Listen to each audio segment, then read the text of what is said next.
نویندا لیکونین ژنولوژی یا هرما فراتê ji bo nîqaşkirina rola jinan ya di nava ol û baweriyan de îro komxebatek li dar xist.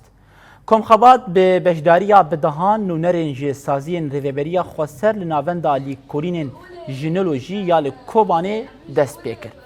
Di komxebatê de destpêkê avabûna olan û rola jinan ya di nava bîrûbaweriyan de hate nîqaşkirin. Her wiha çawa ku pergalên serdest mijarê olî li gorî berjwendiyên xwe bikartîne bûne mijarên nîqaşî. Pişt re beşdarên komxebatê nerînên xwe anîn ziman û tekez kirin ku divê civakeke demokratîk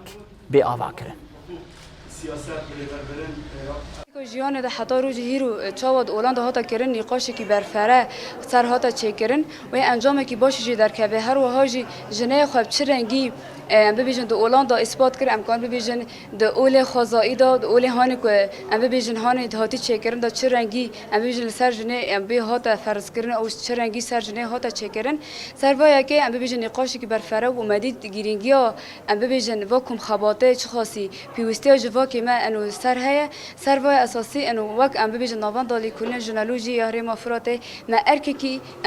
اساس السر ملی خو وقت نوان دی انه ام سر وای که کم خباته کی وارنگی چه بکن کوجبو ام پیگن انجام رول جنان د